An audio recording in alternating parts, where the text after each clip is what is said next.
History is usually handed down through textbooks and carefully edited documentaries, but rare photographs offer something far more human. They don't just inform, they pull you in. These images strip away the distance between us and the past, revealing quiet moments, buried tragedies, and raw truths often left out of the official version. Each photo captures a heartbeat in time, unwritten, unpolished, and unforgettable. These 15 old photos won't just show you history. They'll change the way you see it, and trust us, you won't be able to look away. Let's start off with number 15. KKK on the Ferris wheel. It's not the Ferris wheel that makes this photo disturbing. It's the white robes seated proudly on every cart. Taken in April 1926 in Cañon City, Colorado, the image captures a moment where members of the Ku Klux Klan paraded through town before hopping aboard a carnival ride for laughs and photo ops. No hoods, no secrecy. Just grins and folded arms like it was any other small-town gathering. At the time, the Klan had reached a terrifying level of normalization. It hosted picnics, parades, and even political rallies with full support from local authorities. This photo didn't hide in archives. It was published in the next day's paper without controversy. It wasn't shocking back then. It was accepted. That's what gives the image its weight now. Not the costumes, but the casualness. A Ferris wheel, usually a symbol of joy, becomes a stage for hate. Our history sure has its fair share of mysteries, but this image is something totally creepy. Number 14. Gas-proof stroller. In an era where fear crept into even the most mundane routines, this photo from 1930s England shows a mother taking her child for a walk, not through a park, but through the looming threat of war. She wears a gas mask. The baby rides inside a sealed, oxygen-regulated stroller built to withstand chemical attacks. With whispers of war with Germany getting louder, the government began warning of air raids and gas strikes. The wealthiest citizens responded with inventions like this, part luxury, part desperation. These strollers were rare, strange, and oddly elegant in design, but behind the engineering was something far more vulnerable. A mother trying to protect her child from a war that hadn't even started yet. There's something chilling in the normalcy of the scene. Pavement, sunlight, trees, and then the rubber mask and airtight pod. It's not just the device that's jarring, it's how prepared they already were for something that hadn't yet arrived. It reminds us how war seeps in quietly, long before the bombs fall. Number Dressen. Adolf Hitler in lederhosen. Images of dictators are usually crafted with precision, sharp uniforms, stiff posture, every detail carefully curated to radiate power. That's what makes this photograph of Adolf Hitler so oddly revealing. Standing in a room wearing traditional Bavarian lederhosen, arms stiff at his side, he doesn't look dangerous or commanding, he looks uncomfortable. The photo was taken in the early years of his rise, likely as part of a publicity attempt to appear more relatable to working-class Germans. But when Hitler saw the results, he hated them. He felt the shorts, the socks, the exposed knees made him look foolish, weak even. He had the images banned and buried. For years they remained unseen until Allied soldiers stumbled upon them in 1945, inside a looted home. By then, the man in the photo had already torn through Europe. But this image lingers because it fractures the carefully built myth. It shows a future tyrant, not in iron or fire, but in leather shorts, already obsessed with image, already terrified of looking human. Number 12. Baby in a cage. At first glance, the image looks almost playful, a baby hanging in a wire mesh box outside an apartment window looking out at the sky. But the deeper you look, the more surreal it becomes. These baby cages were a real trend in 1930s London, designed to give children fresh air and sunlight in a city where most apartments had no yards or balconies. Mothers suspended them outside kitchen windows several stories high, trusting steel bars and a few bolts to hold their infants in place. Doctors even encouraged the practice, believing it improved health and lung function. The idea was inventive, but the risks were obvious. and the photos now feel more like scenes from a dystopian novel than parenting advice. What's strange isn't just the design, it's how accepted it was. No accidents were ever formally recorded, but the cages eventually vanished, quietly phased out as cities modernized. Still, this photo remains a reminder of how far people will go to give their children something as simple as a breath of fresh air. Number 11. Beautiful Leg Contest. Under the flashing lights of Palisades Amusement Park in New Jersey, a crowd gathered to judge beauty, but only from the knees down. This 1951 photo shows women lined up on stage with pillowcases over their heads, hiding their identities so the judges could focus solely on their legs. It was billed as fun, light-hearted entertainment, but underneath the novelty is something stranger. This wasn't just a contest. It was a window into a culture obsessed with dissection, reducing women to limbs, separated from their names, faces, and stories. At the time, no one thought it odd. The crowd laughed. The judges leaned in. The winners were applauded. But the photo today feels totally different. It doesn't feel like harmless fun. It feels clinical, unsettling. A time capsule of a moment when objectification was built into the very idea of celebration. These contests happened across America, seen as quirky rather than cruel.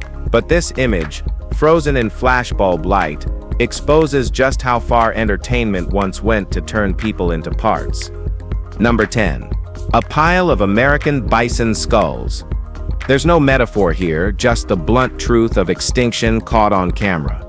This photo from the 1870s shows an enormous mountain of American bison skulls stacked for processing into fertilizer. Each skull belonged to an animal once considered sacred by native tribes, central to both survival and ceremony. But for settlers, the bison stood in the way, so they were killed by the millions, not just for food but for sport, for profit, for erasure. By the end of the century, nearly 50 million had been killed, leaving fewer than 1,000 in the wild.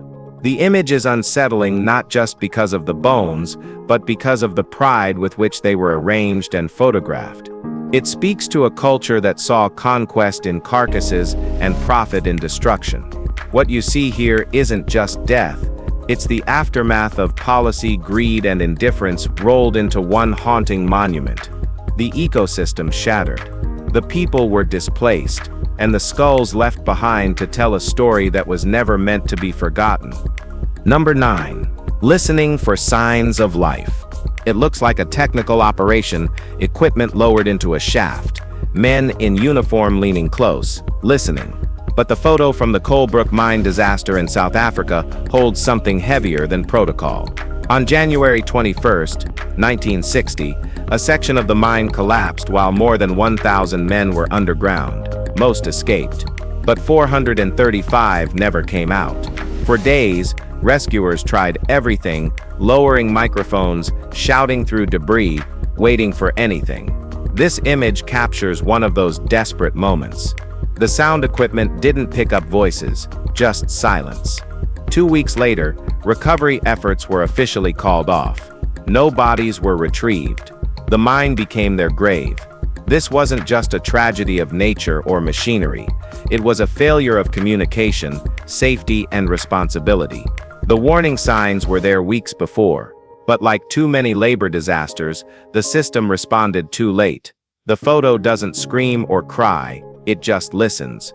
And in its silence, it echoes with the weight of hundreds who were buried not just in rock but in neglect. Number 8. Ancient punishment in Mongolia. This is just scary. The wooden box looks more like a coffin standing upright than a punishment device. But in this 1913 photo, a Mongolian woman stands imprisoned inside it, arms pinned, face fixed, somewhere between endurance and surrender. Her crime isn't known. That part was never recorded. What remains is this image of a woman reduced to stillness under a system that saw public humiliation as justice. These types of punishments were not unusual for the time. Across cultures, confinement, exposure, and restriction were used to control shame or break the human spirit. The box wasn't built for rehabilitation. It was built to isolate, to strip identity down to suffering. No movement, no escape, just a rigid reminder that dignity could be revoked at will.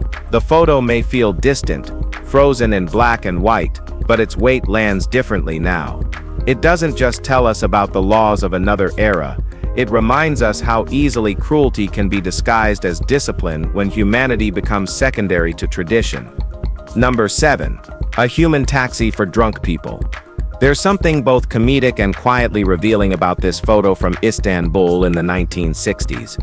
Two legs dangling from a giant basket carried by a man weaving through cobbled streets, part of a strange but common nightlife ritual. These human taxis weren't just a novelty, they were hired by bars to carry home the regulars who couldn't stand on their own. Whether passed out or barely conscious, patrons were slung into woven baskets like sacks of flour and carted through alleyways, often under blinking neon lights and the scent of roasted chestnuts. To locals, it was practical. To outsiders, surreal. The sight of a grown man being transported like cargo says a lot about the blurred lines between tradition, humor, and necessity. It also shows how cities build strange systems to cope with their chaos. What looks absurd now was once part of the rhythm of a city that never truly stopped drinking, even when its people had to be carried home in silence. Number 6. If I fail, he dies. Spanish flu. This photograph, taken during the 1918 Spanish flu pandemic, captures more than a crisis, it holds the weight of urgency in every thread. A row of Red Cross volunteers sits sewing face masks, focused and silent beneath a bold poster in the background. The sign reads, "If I fail, he dies." No metaphor, no softness, just a raw statement of cause and consequence. Over 50 million people would die during the pandemic, and every stitch made in that room carried the hope of saving one more.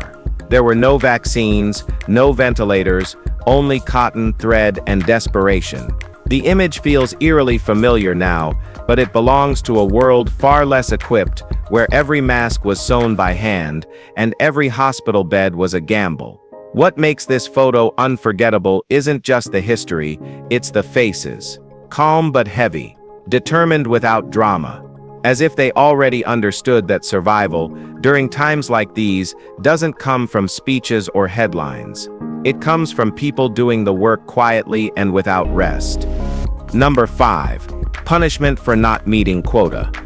This photo is nearly impossible to look at without a knot forming in your throat. Taken in the Congo Free State in 1904, it shows a man named Nsala staring at the severed hand and foot of his 5-year-old daughter, laid carefully on a piece of cloth in front of him. His crime? Failing to meet the daily rubber quota demanded by King Leopold II's agents. The punishments were not symbolic. They were calculated and systematic. The limbs of his daughter were cut off while she was still alive. His wife was murdered.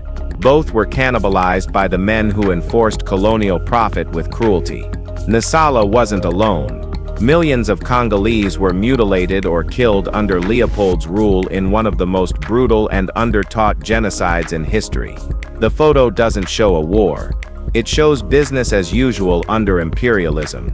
It forces you to confront the reality that this wasn't centuries ago, it was the 20th century. And it was documented because no one was even trying to hide it. Number 4. A picnic at the California alligator farm. In a photo that feels closer to fantasy than reality, a family sits casually beside a pond filled with live alligators, blankets laid out, sandwiches unwrapped, and laughter in the air. This was the California alligator farm in the 1920s, an amusement park that let visitors eat lunch just inches from a pit of ancient predators. Children leaned over fences. Adults posed beside snapping jaws.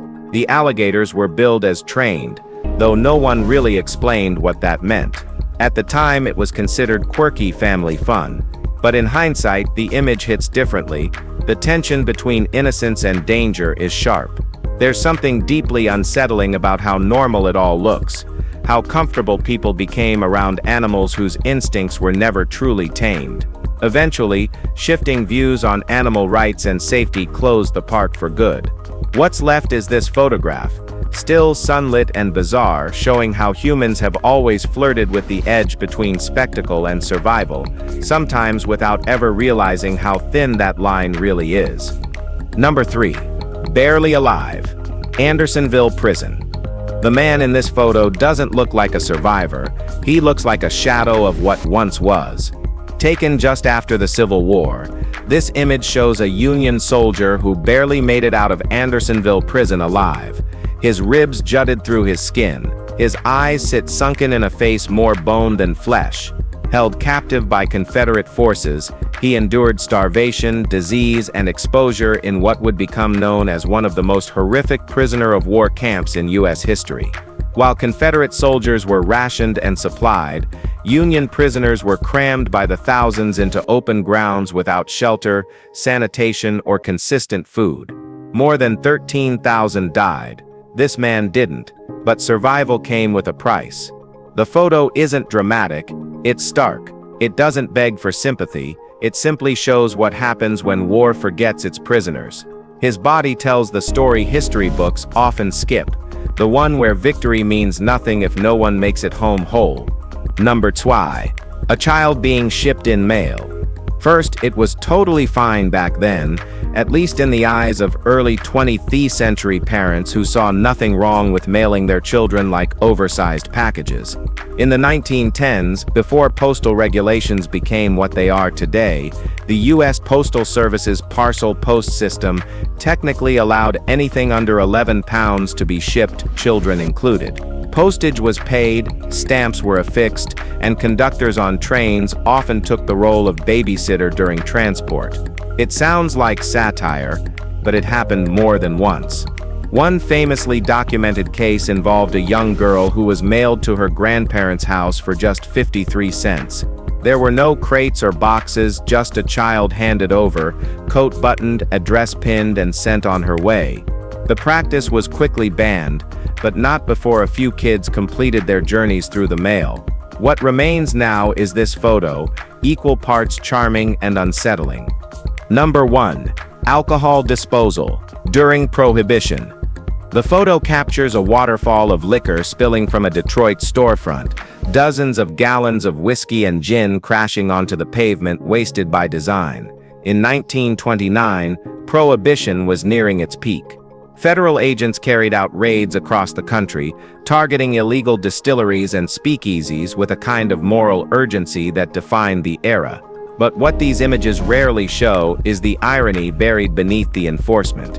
While the government poured millions into alcohol destruction, Americans were busy building entire black markets to drink in secret, bootleggers grew richer, nightclubs thrived underground.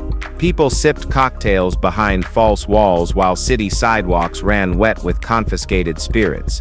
This photo, once meant to symbolize order and control, now feels hollow. The staged destruction didn't curb demand. It only changed its path. By the time the alcohol hit the gutters, replacements were already being poured behind closed doors. The image doesn't represent a victory. It's a monument to a law that ignored the will of the people and lost the fight anyway. If you've enjoyed this video, be sure to like, share, and subscribe. Thanks for tuning in with us, and we'll see you soon in the next one.